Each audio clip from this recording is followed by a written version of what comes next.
At a family gathering, my husband's mother sneered, "You'll never be a real part of this family because you weren't born into our culture." My husband laughed. "She just jokes like that." I smirked and said, "Oh, I love jokes too." Seconds later, the room erupted as they saw the unexpected guest I had invited. I knew my mother-in-law, Marta, didn't like me. She tolerated me because I was Daniel's wife, but that was it. From the day we got engaged, she made sure I understood that I was not really family. Not because I was a bad person. Not because Daniel and I didn't love each other. But because I wasn't born into their culture. She never said it outright, at least not in front of my husband, but the message was always there. The way she would forget to translate conversations at family gatherings, leaving me sitting there, trying to piece things together. The way she always cooked elaborate traditional meals, but never considered anything I might eat. The way she made sure I knew that no matter how long I was married to Daniel, I would always be the outsider. I tried to let it go at first. Daniel loved his mom. I didn't want to be the reason for conflict. He always brushed it off, saying things like, "She doesn't mean it like that," or "That's just how she is." But then one night, she made it very clear that she absolutely meant it like that. It was Thanksgiving. We were hosting. I had spent days preparing, cooking, cleaning, making sure everything looked perfect. I had even gone out of my way to include dishes from her culture because I wanted her to feel at home in our house. I had just finished setting the table when Marta walked in, looked around, and wrinkled her nose. "Oh," she said, dragging the word out. "You made all of this? How different. Not nice. Not thank you. Not it smells good. Just different." I swallowed my irritation and forced a smile. I thought I'd make a mix of both our traditions. Something for everyone. She didn't even look at me when she responded. She turned to Daniel and said, "I don't know why you let her do so much work. This isn't how we do things. In our culture, the wife shouldn't have to prove herself like this." Daniel, ever the peacekeeper, just chuckled. "She likes doing this kind of thing." Marta sighed dramatically and shook her head. "She tries so hard. But you can always tell when someone wasn't raised in the family. It's not the same. It never will be." And then she looked me right in the eyes and said, "You'll never be a real part of this family because you weren't born into our culture." I felt the blood rush to my face. I glanced at Daniel, waiting for him to say something. To tell her to stop. To tell her she was out of line. But he just laughed, an awkward, uncomfortable laugh. "She just jokes like that," he said. "Oh. Oh, okay." I took a deep breath, smiled, and said, "Oh, I love jokes too." Marta smirked like she had one. She had no idea what was about to happen. I walked to the door, took a deep breath, and called out, "Come in." Silence. All eyes turned to the front door. And then, he walked in. Marta's ex-husband. The man she despised. The man she had erased from the family. The man she had made sure Daniel never spoke to again after the divorce. The moment she saw him, the color drained from her face so fast I thought she might faint. The room was dead silent. Marta's mouth opened, then closed, like a fish gasping for air. Her hands clenched at her sides, her knuckles turning white. Daniel's father, Victor, stepped inside like he belonged there. Because, well, he did. But Marta? Marta looked like she had just seen a ghost. Her sister, Aunt Lydia, gasped. Her cousin, Gabriel, nearly dropped his drink. I could see Marta's brother, Ivan, gripping the edge of the table like he wanted to flip it over. Victor, however, was perfectly calm. He smiled and said, "Smells amazing in here." Then, he turned to me and gave me a warm hug in my language. Loud enough for everyone to hear. I felt Marta's rage heat the entire room. I finally turned back to her. "Oh, Marta, you didn't say he wasn't invited." I tilted my head. It's Thanksgiving, after all. Family should be together. Victor looked Marta right in the eye and said, "Long time no see, Marta." Her jaw was so tight I thought her teeth might crack. Daniel was frozen. He looked at me, then at Victor, then back at his mother. Dad?" His voice cracked. "What are you doing here?" I gave his hand a small squeeze. "I invited him." Marta exploded. "You have no right, and no right, to bring him here." Her voice sliced through the room like a knife. She turned to Daniel, her eyes wild. "Did you know about this?" Daniel shook his head so fast it was almost comical. "No, Mom, Then it was her," Marta snapped, pointing at me like I was the devil himself. This is an attack. In my son's home. You let her do this, Daniel." Daniel just stared at me, utterly lost. Victor sighed. "Marta, we have a son together. I have every right to be here." Marta let out a bitter laugh. "You lost that right when you abandoned us." Victor's jaw tightened. "That's not what happened, and you know it." Oh, this was good. Because here's the thing, Marta had spent years telling everyone that Victor had left them, that he had walked out and never looked back. But that wasn't true. Daniel and I had found out the real story. Marta had made it sound like Victor had cheated on her, like he had thrown his family away. But what really happened? Marta had driven him away. She had made his life hell. Controlling, cruel, manipulative. She had cut him off from his own family, insulted his career, mocked his ambitions. She had done to him exactly what she had been trying to do to me. And when he finally couldn't take it anymore, he had left, but not Daniel. He had fought for shared custody. He had begged to stay in his son's life. But Marta had done everything in her power to turn Daniel against him. And it had worked. Until I came along. I had encouraged Daniel to reach out, to ask his father for his side of the story. And slowly, piece by piece, everything unraveled.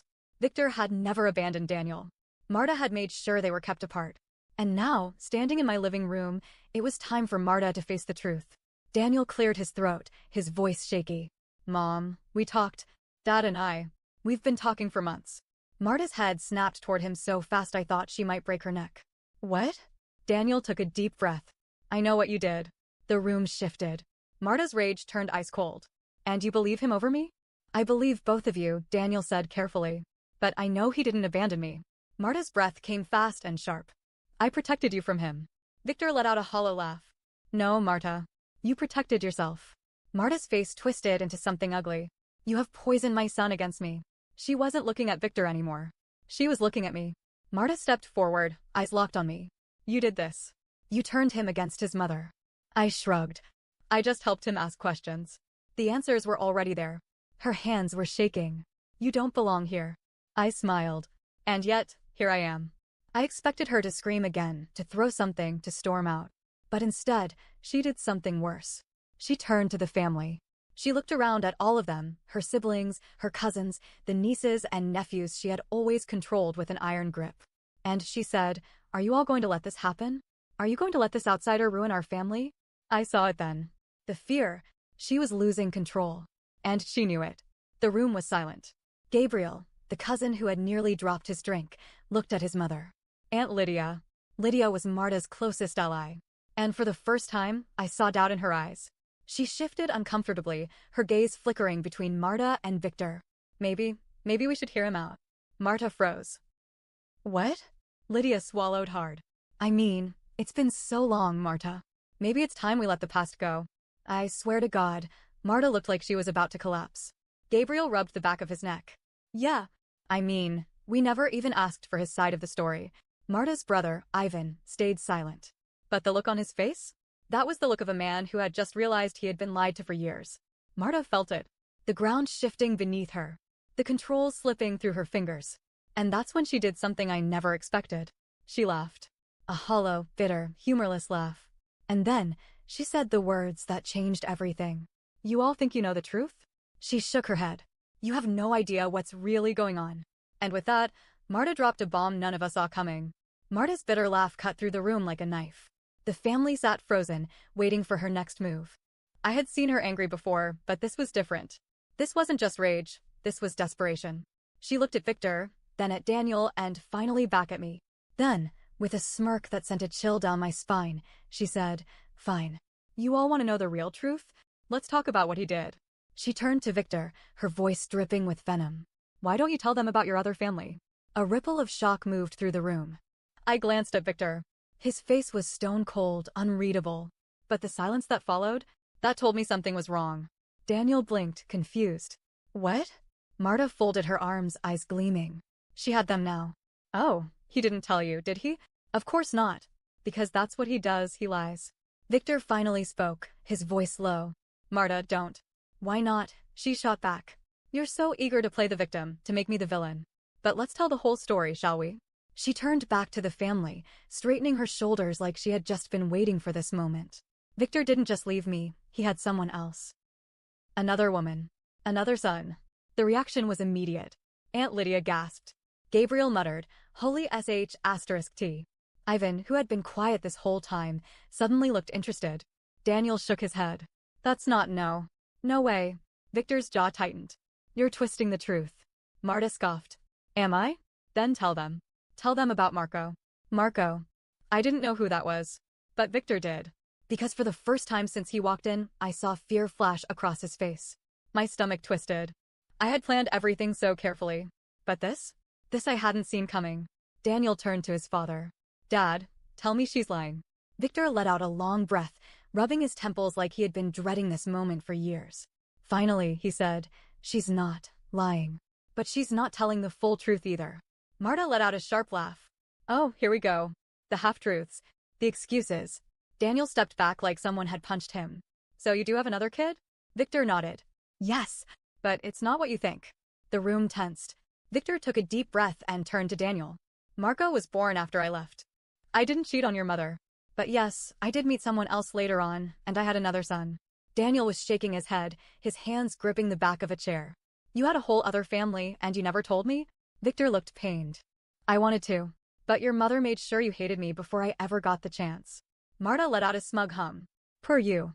Daniel turned to me now, his face unreadable. Did you know?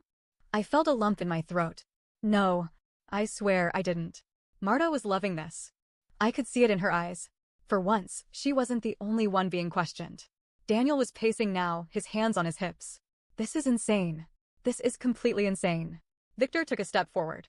I know you're upset, and you have every right to be. But Daniel, listen to me. Your mother is only bringing this up now because she's losing control.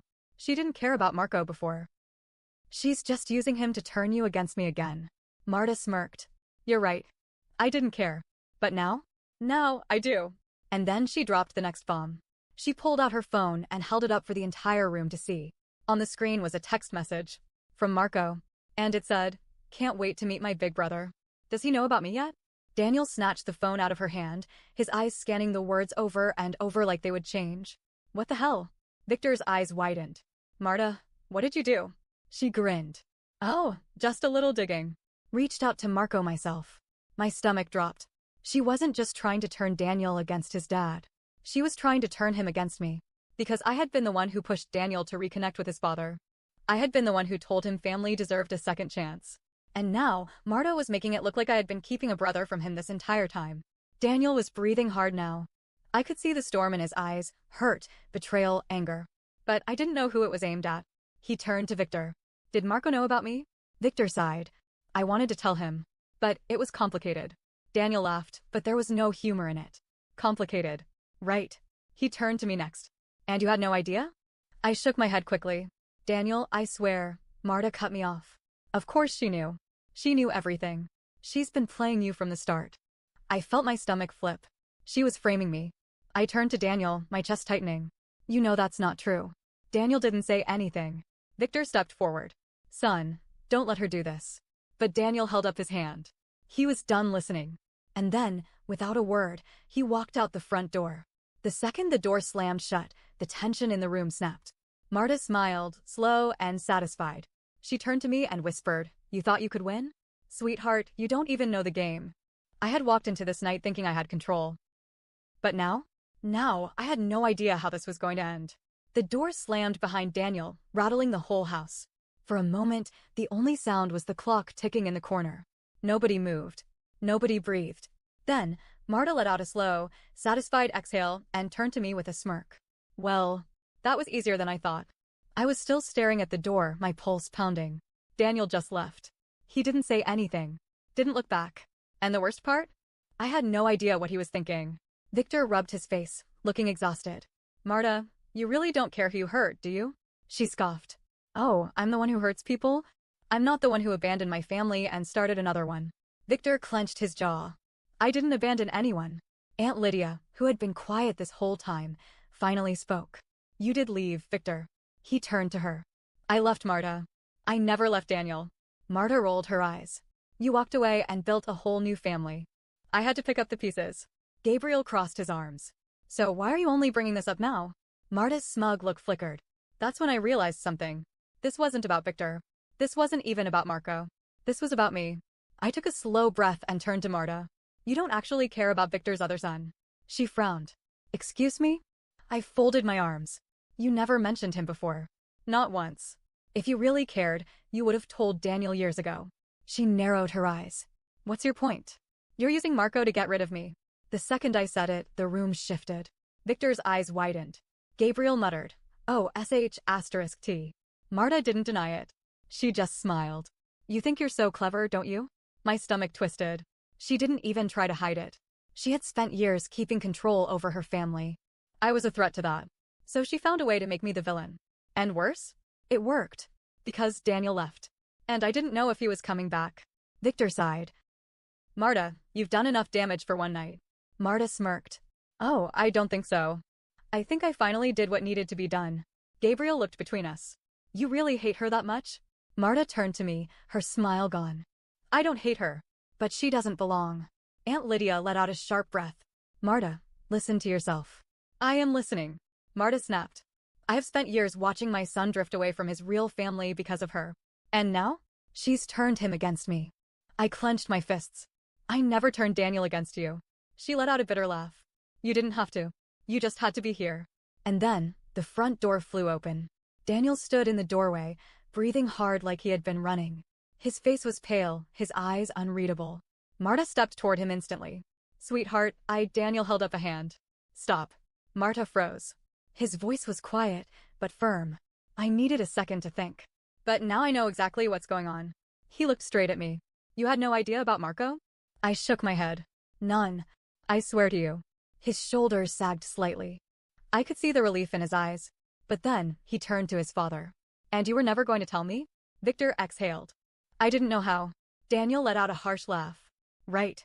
And Mom made sure I found out in the worst way possible. Marta's face stiffened. I didn't do anything wrong. Daniel's eyes darkened. You manipulated all of us. Marta's lips pressed together. Everything I did was for you. No, Mom. Everything you did was for yourself. And then, finally, Marta realized. She had lost. Marta shook her head, stepping back like she had been slapped. Her eyes darted around the room, searching for support. No one spoke. Even Aunt Lydia was silent now. Gabriel wouldn't meet her eyes. Ivan looked away. For the first time ever, Marta was alone. And she knew it. Her breathing was uneven, her hands trembling. And then, she turned on me one last time. Are you happy now? She whispered. You got what you wanted. I took a step forward. I never wanted to take him from you. Her expression cracked. For the first time since I met her, I saw fear in her eyes. Not anger. Not power. Just fear. Fear of losing control. Fear of losing Daniel forever. And that's when I said the words that broke her. You did this to yourself. Her breath hitched. And then, she walked out. The second she was gone, the whole house felt lighter. Daniel let out a long, shaky breath. Holy **T. Victor ran a hand down his face. I should have told you the truth years ago. Daniel sighed. Yeah, you should have. Then, finally, he turned to me. And you? You're the only one who actually told me the truth. I swallowed. I tried. He nodded. I know. For the first time that night, I felt like I could breathe. A few days later, Marta tried to call Daniel. He didn't answer.